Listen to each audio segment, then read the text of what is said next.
ओम शांति। आज प्यारे बाबा के 15 अगस्त 2024 के मधुर महावाक्य। जैसे कि आज 15 अगस्त है तो 15 अगस्त हम सभी भारतवासी स्वतंत्रता दिवस के रूप में मनाते हैं, क्योंकि आज के दिन हमारा भारत अंग्रेजों की गुलामी से आज़ाद हुआ था।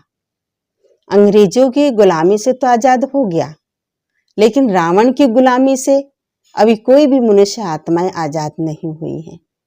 आज हर एक मनुष्य 5 विकारों के बंधन में बंधा हुआ है, उनकी जंजीरों में जकड़ा हुआ है, जिससे स्वतंत्र कराने के लिए स्वयं परम पिता परमात्मा को धरती पर आना पड़ता है। रावण की जंजीरों से छुड़ाने के लिए, जमघटों की सजा से मुक्त करने के लिए, रावण की परतंत्रता से मुक्त करने के लिए स्वयं सर्वशक्तिवान पिता परमात्मा आकर के हमको उनसे मुक्त कराते हैं।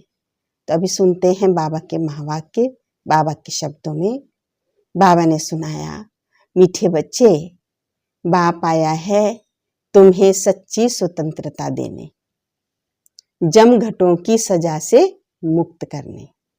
रियल में स्वतंत्रता जो है वो देने के लिए स्वयं बाप आए हैं, क्योंकि इस समय सब जमघटों की सजाएं भोग रहे हैं। उनसे मुक्त करने के लिए बाप आए हैं, रावण की परतंत्रता से छुड़ाने।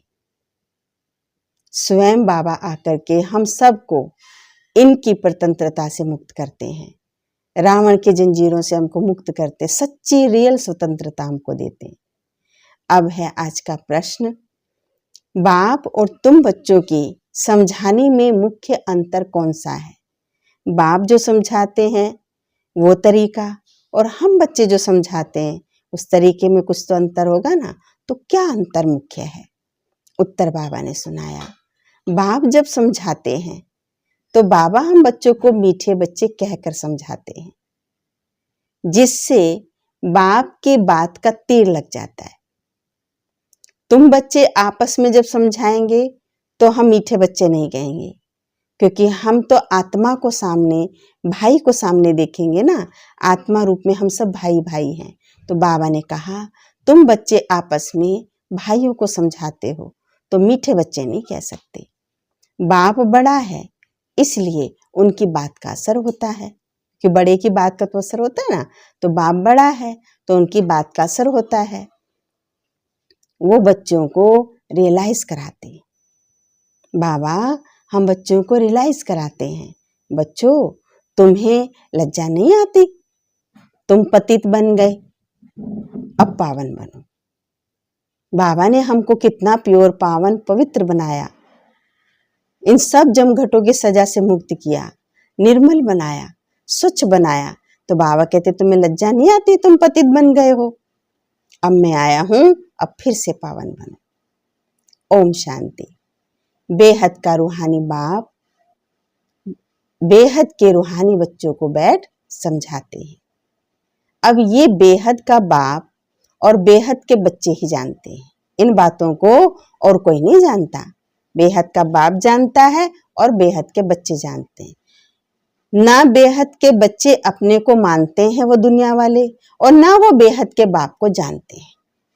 ये केवल हम बच्चे जानते हैं कि बेहद का बाप कौन है और हम कैसे बेहद के बच्चे हैं। बाकी जब तक बाबा के बच्चे नहीं बने हैं तो कोई इस बेहद के बाप को नहीं जानता है, और ना ही अपने आप को बेहद के बच्चे समझते हैं। ब्रह्मा मुख वंशावली ही जानते भी हैं और मानते भी हैं, और कोई तो मान भी नहीं सकेंगे, और कोई ये बात नहीं मानेंगे। ब्रह्मा भी तो जरूर चाहिए ना, जिसको आदि देव कहा जाता है। ब्रह्मा को कहते हैं आदि देव, तो वो तो चाहिए इस सृष्टि पर जिसमें बाप की प्रवेशता होती है, जिनके तन में बाबा आकर के हम बच्चों को ये ऊंचा ज्ञान देते हैं, राजयोग की शिक्षा देते हैं, विकारों से मुक्त होने की शिक्षा देते हैं, पढ़ाई पढ़ाते हैं। बाप आकर क्या करते हैं? क्या करते हैं बाबा? कहते हैं पावन बनना है। बाबा हमें जो शिक्षा देते हैं, बाबा कहते बच्चे पावन बनो, ये बाप की श्रीमत है। पावन बनना है, ये बाप की श्रीमत है। अपने को आत्मा निश्चय करो। बच्चों को आत्मा का परिचय दिया है। पहले थोड़ी जानते थे कि हम आत्मा हैं, आत्मा ज्योति बिंदु है, ब्रकुटी के बीच में है, नहीं जानते थे, केवल सुना था लेकिन महसूस नहीं किया था। ये परिचय हमको बाबा ने दिया है। आत्मा ब्रकुटी के बीच में निवास करती है। कहाँ निवास करती है आत्मा? ब्रकुटी के बीच में निवास करती है। बाबा ने समझाया आत्मा अविनाशी है। इनका ये तख्त शरीर विनाशी है। आत्मा का ये तख्त ब्रकुटी का सिंहासन ये तो विनाशी है, लेकिन आत्मा अविनाशी है। ये बातें तुम जानते हो। हम सब आत्माएं आपस में भाई भाई एक बाप के बच्चे हैं। सब आत्मा रूप में हम सब एक बाप के बच्चे हैं। ईश्वर सर्वव्यापी कहना ये तो भूल है। तुम अच्छी रीति समझाते हो। हर एक में 5 विकारों की प्रवेशता है। इस समय हर मनुष्य में 5 विकारों की प्रवेशता है। तो कई समझते हैं ये ठीक बोलते हैं, जब उनको समझाया जाता है कहीं सुनकर बोलते हैं हाँ ये तो ठीक बोलते हैं, हम भाई भाई हैं तो जरूर बाप से वर्षा मिलना चाहिए। हम सब आत्मा रूप में भाई भाई हैं तो आत्माओं को अपने पिता से वर्षा मिलना चाहिए। परंतु जब यहाँ सुनते हैं तब तो ये बहुत अच्छी लगती है बात, परंतु यहाँ से बाहर निकलते हैं तो माया के तूफानों में चले जाते हैं। जब तक ये ज्ञान सुन रहे हैं तब तक तो लगता है हाँ बिल्कुल ठीक है, लेकिन जब यहाँ से सुन के बाहर निकलते हैं तो माया का प्रभाव पड़ जाता है। कोई विरले ही ठहरते हैं। सब जगह यही हाल है। कहीं कहते हैं ना कितना हम सुनाते हैं लेकिन कोई टिकता नहीं। बाबा ने कहा कोई विरले ही निकलेंगे। और एक जगह की बात नहीं, सब जगह यही हाल है। कोई थोड़ा अच्छा समझते हैं तो जास्ती समझाने की कोशिश करते हैं। किसी ने अच्छी तरह से समझ लिया तो वो दूसरों को अच्छी तरह से समझाने की कोशिश करेंगे। रियल चीज को महसूस कर लिया तो मैं इच्छा होगी ना कि दूसरों को भी मैं बताऊं, वो भी महसूस करें इसको, वो भी अनुभव करें इसको, तो वो कोशिश करते हैं। अब तुम सबको समझा सकते हो। अगर कोई जास्ती अटेंशन नहीं देते हैं, सपोज कोई ज्यादा अटेंशन नहीं देते हैं, क्या कहेंगे? ये पुराने भक्त नहीं है, इन्होंने भक्ति देरी से शुरू करी है, इन्होंने भक्ति शुरू से नहीं की है, ये पुराने भक्त नहीं है। इन बातों को तो समझने वाले ही समझेंगे। कोई नहीं समझते हैं तो फिर वो समझा भी नहीं सकते। ये बात तो पक्की है। ये खुद नहीं समझा है तो दूसरों को भी नहीं समझा सकते हैं। तुम्हारे पास भी नंबरवार है। कोई अच्छा आदमी होता है तो उनको समझाने के लिए ऐसे अच्छे को भेजा जाता है। माना कोई समझने वाला अच्छा समझदार सा लगता है तो उसको समझाने के लिए भी अच्छा होशियार बच्चा चाहिए ताकि उसका कल्याण हो सके। समझने वाला अच्छा है, समझाने वाला कम समझदार है तो उस आत्मा को पूरी खुराक नहीं मिल सकेगी, पूरी पहचान नहीं मिल सकेगी। इसलिए समझाने के लिए अच्छे को भेजा जाता है, शायद उसको कुछ समझ में आ जाए। ये तो जानते हैं बड़े आदमी इतना जल्दी नहीं समझेंगे। ये तो बाबा ने बताया हुआ है कि बड़े आदमी इतना जल्दी नहीं समझेंगे। हाँ, ओपिनियन देंगे। क्या ओपिनियन देते हैं? इनकी समझानी बहुत अच्छी है। कम से कम अपना ये ओपिनियन तो लिख के जाएंगे कि यहाँ जो ज्ञान दिया जाता है वो बहुत अच्छा दिया जाता है, इनके समझाने बिल्कुल राइट है, ये सत्य बताते हैं, ये तो लिख के जाएंगे ना। उनकी सोच में तो थोड़ा परिवर्तन होगा। बाप का पूरा परिचय देते हैं, परंतु खुद को फुर्सत नहीं है, खुद के लिए समझने की जैसे उनके पास टाइम नहीं है। तुम कहते हो बेहद के बाप को याद करो तो विकर्म विनाश होंगे। बाबा ने तो हमें यही बात बताई हुई है कि बच्चे आत्मा समझ के मुझे याद करो तो तुम्हारे जो जन्म जन्मांतर के पाप हैं वो खत्म हो जाएंगे, विनाश हो जाएंगे। अब तुम समझते हो हम डायरेक्ट बाप हम आत्माओं से बात करते हैं। अब हमें तो महसूस होता है ना कि हम आत्माओं से डायरेक्ट बाप बात कर रहे हैं। डायरेक्ट सुनने से तीर अच्छा लगता है, बाबा से जब हम सामने सुनते हैं तो कितना अच्छा लगता है। वो बी के द्वारा सुनते हैं, हम बच्चों के द्वारा सुनेंगे तो वो इतना फर्क नहीं पड़ेगा। जब बाबा के द्वारा सुनते हैं डायरेक्ट तो वो बहुत अच्छा लगता है, अंदर असर कर जाता है, तुरंत बात टच कर जाती है। यहाँ परमपिता परमात्मा ब्रह्मा द्वारा डायरेक्ट समझाते हैं। क्या समझाते हैं?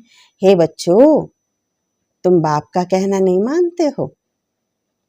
बाबा हमको याद करने के लिए कह रहा है, पुण्यात्मा बनने के लिए कह रहा है, तो बाबा डायरेक्ट कह रहे हैं। क्या कह रहे हैं? बच्चे, तुम बाप का कहना नहीं मानते हो।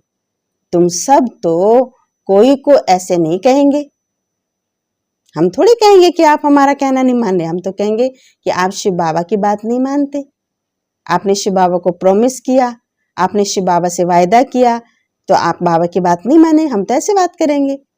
वहां तो बाप नहीं है, यहाँ तो बाप बैठे हैं। मधुबन बाबा के पास जाते हैं तो वहां तो बाबा बैठा है, वहां तो बाबा से ही हम सुनते हैं डायरेक्ट। बच्चे, तुम बाप की भी नहीं मानेंगे। बाबा बात करते तो बाबा कह रहे, बच्चे तुम बाप की भी नहीं मानेंगे। अज्ञान काल में भी बाप के समझाने में और भाई के समझाने में फर्क तो होता है। वही बात, बाप समझाएगा उसके शब्द अलग होंगे, भाई समझाएगा उसके शब्द अलग होंगे, है ना। बाप ये कहेगा कि क्या तुम मेरी बात भी नहीं मानेंगे, और भाई क्या कहेगा, क्या तुम आप पिताजी की बात नहीं मानेंगे। फर्क हो गया ना। तुमको भी बाबा समझाते हैं, भाई का इतना असर नहीं पड़ता है जितना असर बाप का पड़ता है। बाप फिर भी बड़ा हुआ ना, तो डर रहता है, बड़ों का तो डर होता है ना थोड़ा सा। तुमको भी बाप समझाते हैं कि मुझ अपने बाप को याद करो। हम सबको बाबा कह रहे, बच्चे तुम अपने बाप को याद करो, बाप फिर भी बड़ा है। क्या तुमको शर्म नहीं आती? तुम घड़ी घड़ी मुझे भूल जाते हो। बच्चे कहते, बाबा हमको आपकी याद भूल जाती है। बाबा मैं भूल गया, तो बाबा कहते, तुमको लज्जा नहीं आती, शर्म नहीं आती, तुम बार बार भूल जाते हो। बाप डायरेक्ट कहते हैं तो वो असर जल्दी पड़ता है। सामने कह रहा बाबा, सामने कोई व्यक्ति बात कहता है ना तो उसका असर ज्यादा होता है ना। तो बाबा भी सामने कह रहा है तो असर ज्यादा होता है। अरे बाप का कहना नहीं मानते, अपने आप को भी महसूस होगा, बाबा कह रहे हैं, हम बाबा का कहना नहीं मान रहे, हम बाबा की बात की अवज्ञा कर रहे हैं, असर पड़ता है। बेहद का बाप कहते हैं, ये जन्म निर्विकारी बनो तो 21 जन्म निर्विकारी बन पवित्र दुनिया का मालिक बनेंगे। केवल एक ये जन्म तुम निर्विकारी बनो, 21 जन्म तुम पवित्र दुनिया का मालिक बनेंगे। ये नहीं मानते हो? बाबा कितना क्लियर करके सुना रहा है कि 21 जन्मों की प्राप्ति है, तो क्या नहीं मानेंगे तुम बात? बाप के कहने का तीर बड़ा लगता है, फर्क तो है ना। ऐसे भी नहीं कि सदैव नए नए से कोई बाबा ही मिलते रहेंगे, कि बाबा का तीर अच्छा लगता है तो नए नए को बाबा के सामने ले जाओ। नए नए को तो बाबा कहते, तुम बच्चे समझाओ पहले, हम बच्चों का काम है नए को अटेंड करना।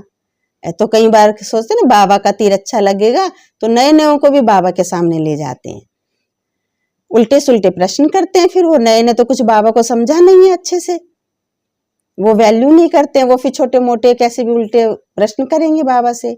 बुद्धि में नहीं बैठता है क्योंकि ये नई बातें हैं। बाबा सारी नया ज्ञान सुना रहे हैं, नई बातें सुना रहे हैं, इसलिए बुद्धि में सहज नहीं बैठता है। गीता में श्री कृष्ण का नाम लिख दिया, वो तो नहीं हो सकता। श्री कृष्ण कैसे सुनाएगा ज्ञान कि आत्मा समझ के मुझे याद करो, है ना। श्री कृष्ण तो नहीं सुनाएगा। अब गीता में तो श्री कृष्ण का नाम लिखा है, अब ड्रामानुसार तुम्हारी बुद्धि में बैठा है। अब तो हम बच्चों की बुद्धि में तो बैठ गया ना। तुम बच्चे भागते हो हम बाबा के पास जाएं, असलियत समझ ली, बाबा का परिचय मिल गया, बाबा से प्यार जुट गया, तो भागते हैं हम बाबा के पास जाएं, डायरेक्ट मुरली सुने। मधुबन में बाबा के सीजन में ना कई बच्चे तो कई बार जाते हैं, डायरेक्ट बाबा की मुरली सुने। वहां तो भाइयों द्वारा सुनते हैं, है ना, जो भी है बीके भाई बहनों के द्वारा सुनते हैं। अब बाबा से सुने, बाबा का असर होता है। बच्चे बच्चे कह बात करते हैं ना बाबा, बच्चे तुम्हें लज्जा नहीं आती? बाप को याद नहीं करते हो? बाप के साथ तुम्हारा प्यार नहीं है?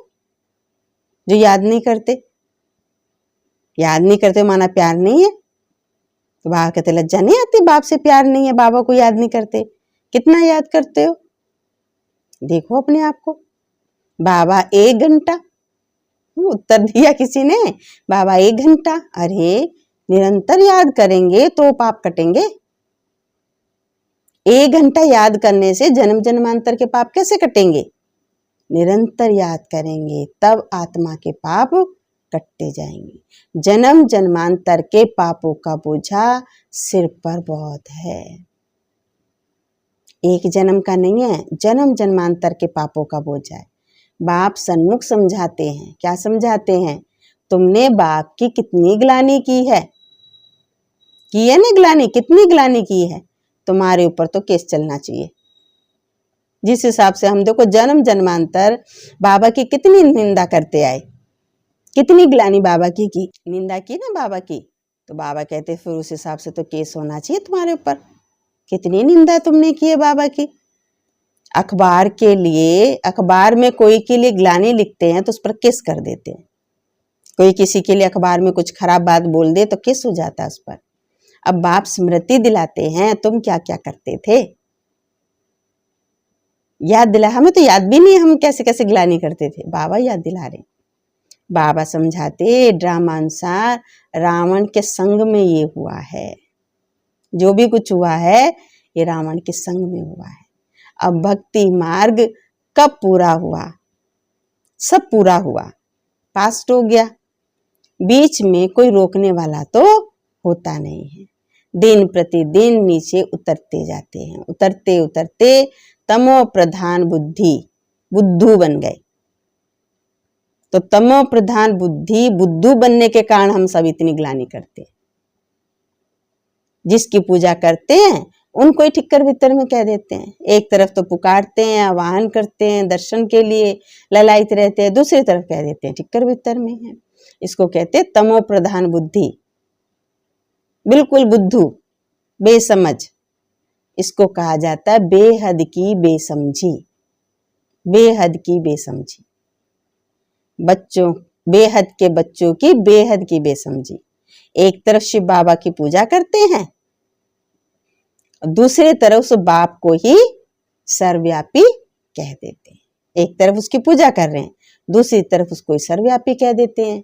अब तुमको स्मृति आई है कि इतनी बेसमझी की जो बाप की ग्लानि कर दी। अब आती है बात समझ में कि हमने बाबा की कितनी ग्लानि की है। इतने बेसमझ हम बन गए थे कि जो बाप हमको इतना लायक बनाते हैं हम उसकी ग्लानि कर रहे हैं। पहले नहीं थी ये समझ, अब समझ में आती है।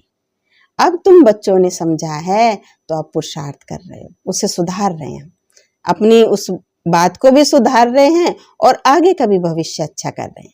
बेगर टू प्रिंस बनने का पुरुषार्थ है ये, कोई छोटा पुरुषार्थ नहीं है। एकदम बेगर बन गए, बनना है प्रिंस। श्री कृष्ण सत्युग का प्रिंस।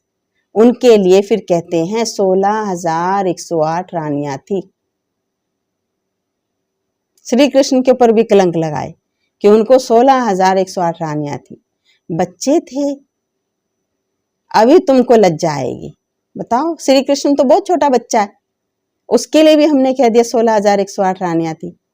अब इन बातों में लज्जा आती है, पहले नहीं आती थी। पहले तो सोचते थे हाँ सत्य है ये, और महिमा समझ के करते थे, ये अच्छी बात है। लेकिन अब समझ में आता है ये तो ग्लानि है, अब नहीं करेंगे। कोई पाप करते हैं तो भगवान के आगे कान पकड़कर कहते हैं हे भगवान बड़ी भूल हुई। होता है ना ऐसे, समझ में आ जाता है हमसे गलती हुई तो भगवान के आगे क्षमा मांगते हैं, हे भगवान बड़ी भूल हुई, रहम करो, क्षमा करो। तुमने कितनी बड़ी भूल की है, सोचिए हम बच्चों ने कितनी बड़ी भूल की है। बाप समझाते हैं ड्रामा में ऐसा है। कितना सरल रीति से बाबा ने हमारी भूल को मिटा दिया ताकि हम उस भूल को लेके ना बैठे रहें, आगे के पुरुषार्थ के लिए वंचित ना हो जाएं। इसलिए बाबा ने कहा बच्चे ये ड्रामा में ऐसा था, जब ऐसे बनो तब तो मैं आऊं। तुम पतित बनो, बेसमझ बनो, तब तो मैं आकर तुम्हें समझदार बनाऊं। तो ये सब ड्रामा में था। अब बाबा कहते हैं तुमको सब धर्म वालों का भी कल्याण करना है। बाप जो सबको सद्गति देते हैं, सबकी सद्गति करते हैं, उनके लिए सब धर्म वाले कह देते हैं सर्वव्यापी है।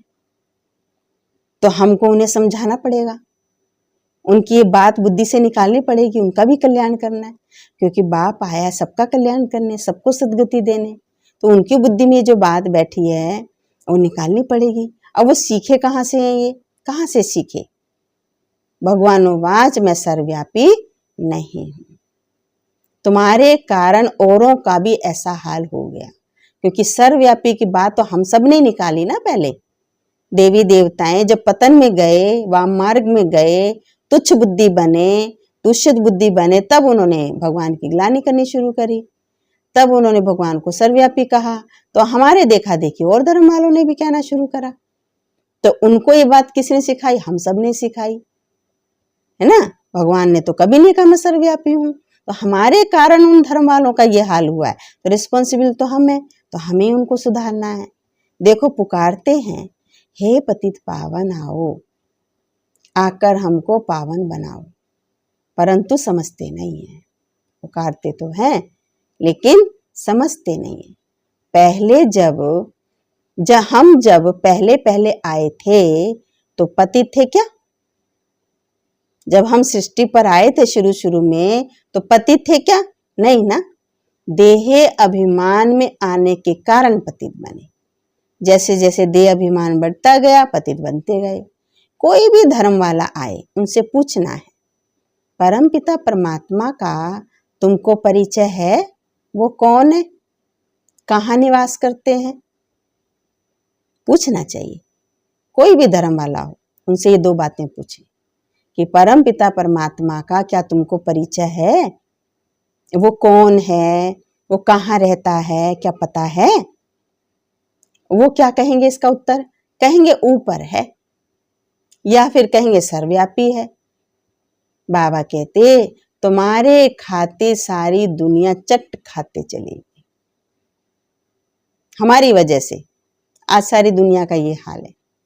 निमित्त तुम बने हो, ये दुनिया को इस हालत में पहुंचाने के निमित्त तुम बने हो। तुमको सबको समझाना पड़ता है, बल होता ड्रामा अनुसार है, ये बात तो पक्की है, होगा सब ड्रामा अनुसार। परंतु तुम पतित तो बन गए ना, फिर पावन तो बनना पड़ेगा ना। इस समय सब पाप आत्मा है, अब पुण्य आत्मा बनने के लिए सब पुकारते हैं, सब उस एक को ही पुकारते हैं पुण्य आत्मा बनने के लिए। सब धर्म वालों में को मुक्ति धाम घर में जाना है, वहां पवित्र हैं। मुक्ति धाम में रहते हैं तो पवित्र रहते हैं। ये भी ड्रामा बना हुआ है जो बाप आकर हमको समझाते हैं। ये ज्ञान सब धर्मों के लिए है, एक धर्म के लिए नहीं, सब धर्मों के लिए है। बाबा के पास समाचार आया था, किसी आचार्य ने कहा आप सबको आत्मा में परमात्मा समझ नमस्कार करता हूं। ऐसे किसी ने बोला कि आप सबको, मैं जो सामने देख रहा हूं, आप सबको आत्मा में मैं उस परमात्मा को समझ के नमस्कार करता हूं, ऐसा किसी ने बोला। अब इतने सब परमात्मा है क्या? इतने सारे जो भाई बहन बैठे हैं सबको परमात्मा समझ के नमस्कार कर रहे हैं, तो क्या इतने सब परमात्मा है? कुछ भी समझ नहीं है। और वो अच्छा करके बोलते हैं अपनी तरफ से, वो सोचते हैं हम कुछ अच्छा बोल रहे हैं। जिन्होंने भक्ति जास्ती नहीं की है वो ठहरते नहीं है। आप कितना भी समझाएं, कितना भी हम मेहनत करें, लेकिन वो ठहरेंगे नहीं। सेंटर्स में भी कोई कितना समय ठहरते हैं, कितने तो बहुत समय चल के निकल जाते हैं। अच्छे से उनके अंदर धारणा मजबूत नहीं हुई है तो चले जाते हैं। इसमें समझना चाहिए कि इन्होंने भक्ति कम की है इसलिए ठहरते नहीं। फिर भी जाएंगे कहाँ? दूसरी कोई हट्टी तो है नहीं, भले चले गए हैं लौट के आएंगे यहीं, क्योंकि दूसरा कोई ऐसा श्रेष्ठ ठिकाना नहीं है। ऐसी क्या युक्ति रचें जो मनुष्य जल्दी समझ ले। फिर भी अंदर ये प्रयास रहना चाहिए, कोशिश करो क्या युक्ति रचें जो मनुष्य जल्दी समझ ले। सब अभी तो सबको पैगाम देना है, ये कहना है। क्या पैगाम देना है, क्या कहना है कि बाप को याद करो। एक ही संदेश सबको सुनाओ कि बाप को याद करो। तुम ही पूरा याद नहीं कर सकते तो फिर तुम्हारा तीर कैसे लगेगा। दूसरों को सुनाने के लिए तो पहले वो चीज हमें करनी पड़ेगी। इसलिए बाबा कहते बच्चे चार्ट लिखो, चार्ट से अपना पता चलेगा हमारा पुरुषार्थ क्या है। मुख्य बात है ही पावन बनने की। जितना पावन बनेंगे उतना नॉलेज धारण होगी, खुशी भी होगी। जितना जीवन में प्योरिटी आती जाती है ना, उतना ज्ञान अंदर धारण होता जाता है और उतनी खुशी बढ़ती जाती है। बच्चों को तो खुशी होनी चाहिए, हम सबका उद्धार करें, अंदर नशा चढ़ जाए, सबका उद्धार करें। बाप ही आकर सदगति करते हैं, सबकी सदगति बाबा करते हैं आके। बाप को तो गम और खुशी की कोई बात नहीं है। बाबा को तो ना गम पे असर है ना खुशी में असर है।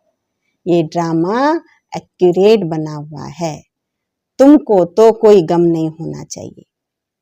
बाबा ने सारे सृष्टि का ज्ञान दे दिया, हर कर्म का ज्ञान दे दिया। इसलिए बाबा कहते तुम बच्चों को इस समय कोई गम नहीं होना चाहिए। अरे बाप मिला है और क्या, सर्वशक्तिवान स्वयं भगवान मिला है, परमेश्वर पिता मिला है और क्या, सिर्फ बाप की मत पर चलना है। केवल और केवल ध्यान रखना है बाप की मत पर चले। ये समझानी भी अभी ही मिलती है, इसी समय मिलती है, सत्युग में नहीं मिलेगी ये समझानी। अभी मिल रही है हमको ये समझानी। वहां तो ज्ञान की बात ही नहीं है। यहाँ तुमको बेहद का बाप मिला है तो तुमको स्वर्ग से भी जास्ती खुशी होनी चाहिए। यहाँ तुमको बेहद का बाप मिला है तो स्वर्ग से भी जास्ती खुशी होनी चाहिए। होती है खुशी। अब बाबा कहते हैं, क्या कहते हैं बाबा, विलायत में भी जाके तुम बच्चों को समझाना है। सभी धर्म वालों पर तुमको तरस पड़ता है, उनका भी हक है ना अपने पिता के बारे में जानना। सब कहते हैं हे भगवान रहम करो, ब्लीस करो, दुख से लिबरेट करो, परंतु समझते कुछ नहीं। कहते तो हैं लेकिन समझते नहीं कि हम किसको पुकार रहे हैं। बाप अनेक प्रकार की युक्तियां बताते हैं, सेवा की भी बाबा युक्तियां बता रहे, पुरुषार्थ की भी बाबा युक्तियां बताते हैं।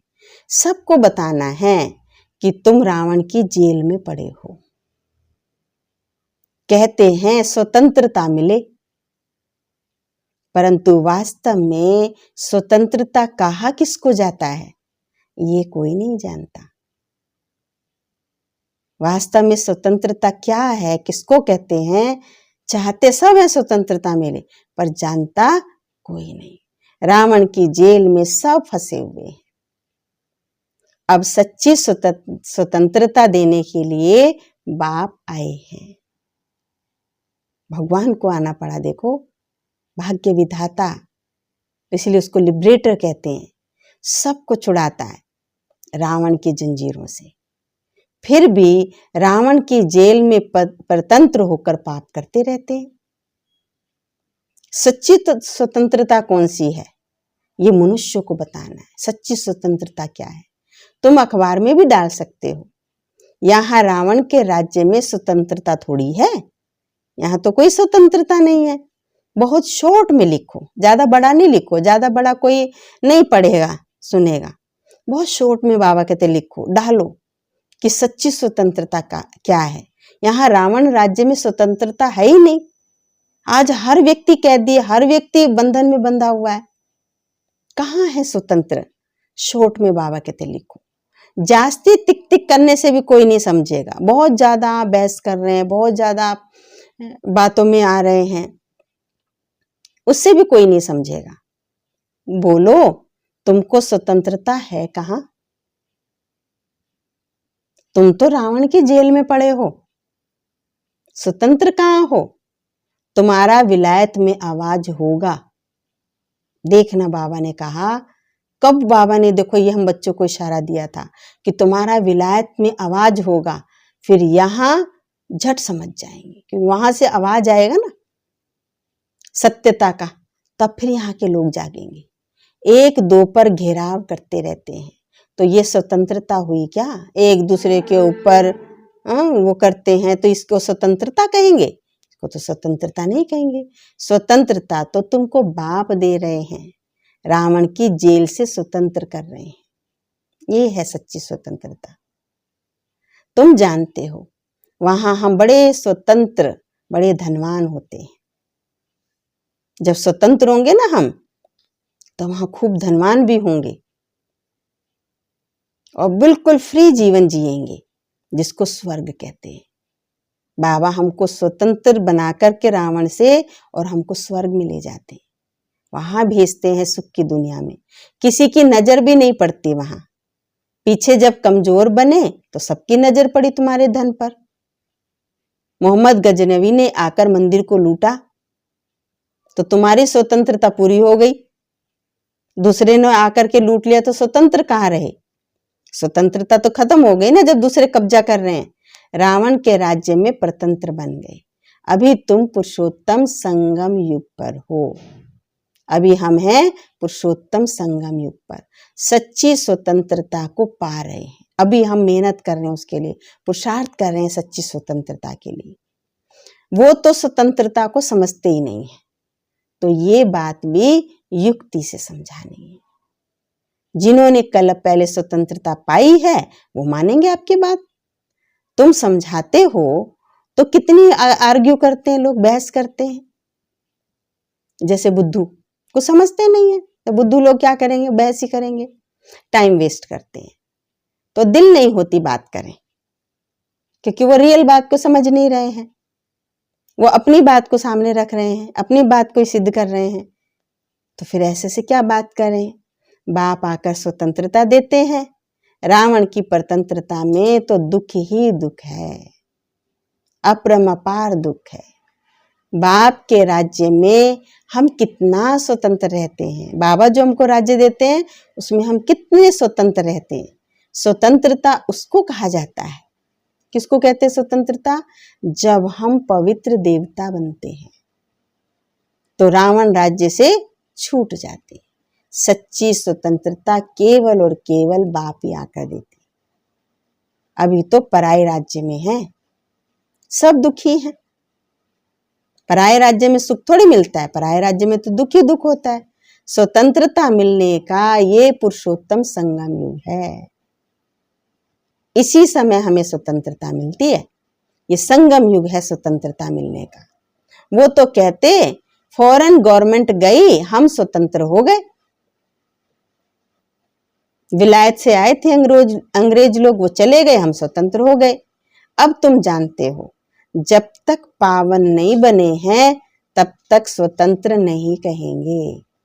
कहेंगे स्वतंत्र? नहीं कहेंगे। फिर जमघटों की कितनी सजा खानी पड़ती है, पद भी भ्रष्ट हो जाता है। पावन नहीं बनेंगे, स्वतंत्र नहीं बनेंगे तो जमघटों की सजा खानी पड़ेगी। वो तो जरूरी है, फिर पद भी उस हिसाब से मिलेगा। सजा खाने वाले को पद अच्छा थोड़ी मिलता है। बाप तो आए हैं हम बच्चों को घर ले जाने, वहां सब स्वतंत्र होते हैं। परम धाम में जब होंगे हम अपने घर में, वहां सब स्वतंत्र होंगे। वहां रावण का बंधन नहीं होगा। वहां न कर्मों का बंधन, न संस्कारों का बंधन, न लेन देन का बंधन, वहां कोई बंधन नहीं है। वहां फुल स्वतंत्र होते हैं। तुम सब धर्म वालों को समझा सकते हो। कौन सी बात समझा सकते हो? कि तुम आत्मा हो। ये बात सब धर्म वाले समझेंगे। मुक्ति धाम से यहाँ आए हो पाठ बजाने, सुख धाम से फिर दुख धाम में तमो प्रधान दुनिया में आ गए। क्योंकि जब जब जो ऊपर से आता है तब तक वो सुख में ही होता है। चाहे भले वो सत्युग में नहीं आया, वो द्वापर में आए, लेकिन जिस समय ऊपर से आए हैं परम धाम से, घर से, तो अच्छी जगह आए हैं, सुख में आए हैं। फिर जन्म बाई जन्म लेते लेते वो भी फिर आकर के नीचे हो पतित में बन गए, दुखी हो गए, तमो प्रधान बन गए। बाबा कहते हैं तुम मेरी संतान हो, रावण की थोड़ी हो। बाबा की संतान है ना, हम रावण की थोड़ी हैं। मैं तुमको राज्य भाग्य दे के गया था, तुम अपने राज्य में कितने स्वतंत्र थे। जो राज्य मैं दे के गया था उस राज्य में तुम कितने स्वतंत्र थे। अब फिर वहां जाने के लिए पावन बनना है, फिर से वहां चलना है, उसके लिए पावन बनना है। तुम कितने धनवान बनते हो। वैसे तो वहां पैसे की कोई चिंता नहीं होती है, भले गरीब हो, है ना, पद छोटा होगा, लेकिन पैसे की वहां तब भी कोई चिंता नहीं होगी, क्योंकि जितना हमें चाहिए उससे ज्यादा ही होगा। भले राजा की भेंट में प्रजा गरीब ही मानी जाएगी, लेकिन उसके पास उतना पर्याप्त है जितना उसको चाहिए उससे ज्यादा है। इसलिए वहां दुख नहीं है, सुखी है। चिंता यहाँ होती है। बाकी राजधानी में नंबरवार पद तो होते हैं, बाकी वहां ना चिंता है, ना भय है, ना दुख है, ना अशांति है। इस चीज से मुक्त हैं।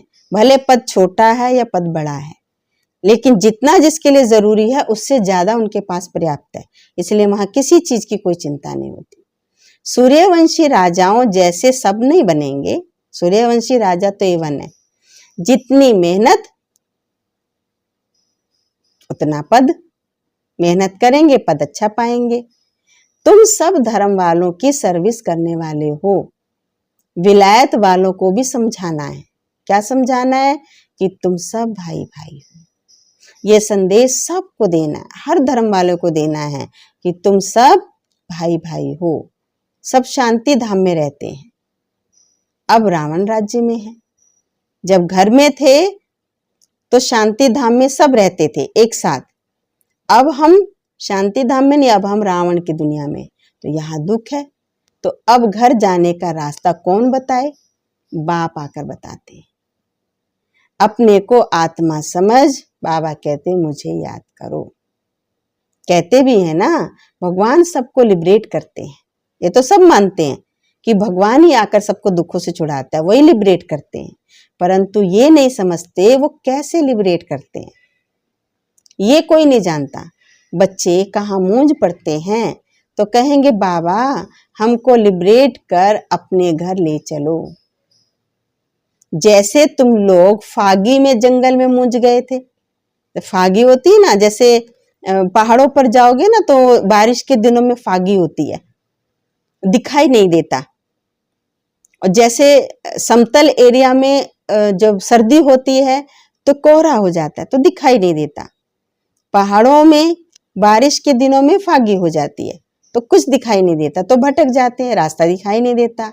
तो बाबा को पहली बात याद आई कि जैसे तुम लोग फागी में मूंज गए थे, रास्ते का मालूम नहीं पड़ता था, तो फिर क्या हुआ? फिर लिबरेटर मिला, रास्ता बताया, कोई बताने वाला मिला, उसने रास्ता बताया। बेहद के बाप को भी कहते हैं बाबा हमको लिबरेट करो। ये लिबरेट करने का काम वो परम पिता परमात्मा भी करते हैं। पर वो लिबरेट किससे करते हैं? दुखों से, अशांति से, परतंत्रता से मुक्त करते हैं, छुड़ाते हैं हमको। तो उसको याद करते हैं, बाबा हमको लिबरेट करो, आप चलो, हम भी आपके पीछे चलेंगे। सिवाय बाप के और कोई रास्ता नहीं बताते। कितने शास्त्र पढ़ते थे पहले हम, जन्म जन्मांतर कितने शास्त्र पढ़े हैं, तीर्थों पर भी धक्के खाते थे, परंतु भगवान को नहीं जानते थे। तो ढूंढेंगे फिर कहाँ? भले कितने शास्त्र पढ़ लें, कितने मंदिरों में चले जाएं, कितने तीर्थों पे चले जाएं, कितना कुछ कर लें, लेकिन जब भगवान को जानते नहीं तो ढूंढेंगे कहाँ फिर? सर्वव्यापी है तो मिलेंगे कैसे? सर्वव्यापी कैसे मिल सकता हो? तो सबके अंदर है। कितना अज्ञान अंधकार है। सर्व का सदगति दाता वो एक बाप है। सर्व का सदगति दाता वो एक बाप है। वही आकर तुम बच्चों को अज्ञान अंधेरे से निकालते हैं। अभी हम सब अज्ञान अंधेरे से निकल रहे हैं। बाबा आकर के हम सब को अज्ञान अंधेरे से निकाल रहे हैं, लेकिन इससे पहले हम सब अंधकार में भटक रहे थे। बाबा ने आकर हमको अंधकार से छुड़ाया, मुक्त किया। अच्छा, मीठे मीठे सिकील दे बच्चों प्रति माता पिता बाप दादा का याद प्यार और गुड मॉर्निंग। रूहानी बाप की रूहानी बच्चों को नमस्ते। हम रूहानी बच्चों की रूहानी बाप दादा को याद प्यार, नमस्ते, गुड मॉर्निंग। अब है आज की मुरली से धारणा के लिए मुख्य सार।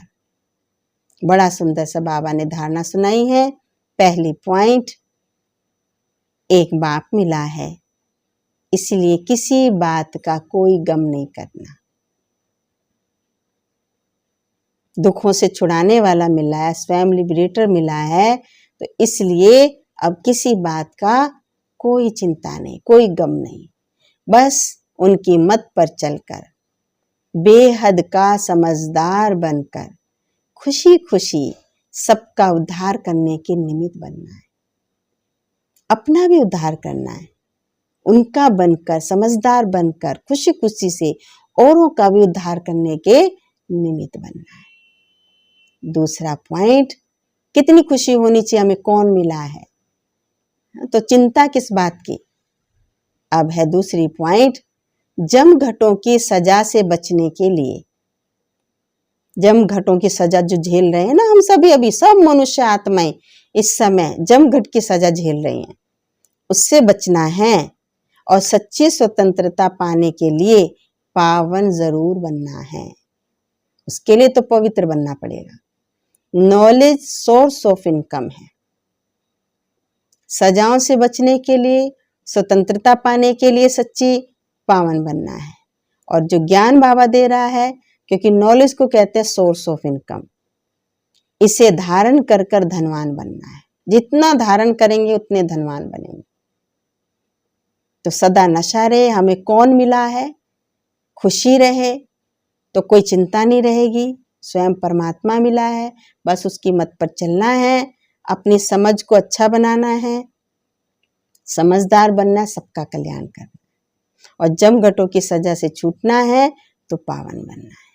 और जो ज्ञान बाबा दे रहा है उसको धारण करना है, धनवान बनना है। जितना धारण करते जाएंगे उतना धनवान बनते जाएंगे। अब है आज का वरदान, नॉलेज की लाइट माइट से रॉन्ग को राइट में परिवर्तन करने वाले ज्ञानी तू आत्मा भव।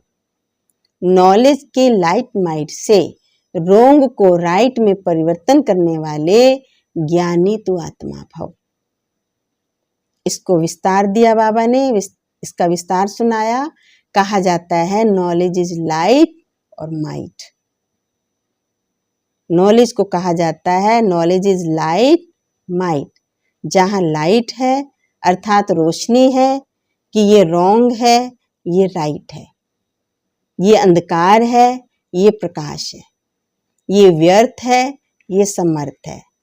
तो रोंग समझने वाले रोंग कर्मों को व संकल्पों के वशीभूत नहीं हो सकते। जब हमें पता है कि ये गलत है, ये सही नहीं है, ये रोंग है, ये व्यर्थ है, तो फिर क्यों उसके वशीभूत होंगे।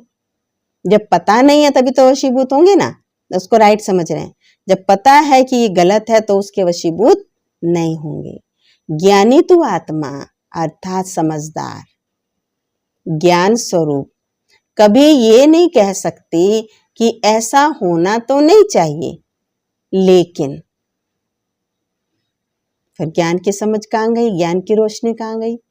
ज्ञानी तू आत्मा समझदार ज्ञान स्वरूप बच्चे ये कभी नहीं बोल सकते कि ऐसा होना तो नहीं चाहिए, लेकिन उनके पास रोंग को राइट में परिवर्तन करने की शक्ति होती है। ज्ञानी तो आत्मा के पास ये पावर होती है, वो रोंग को राइट में बदल देगी। क्योंकि knowledge is light and might. Knowledge में रोशनी भी है और शक्ति भी है, और रोंग को राइट में बदल सकती है, ये ताकत है उसके पास। वही ज्ञानी तो आत्मा है।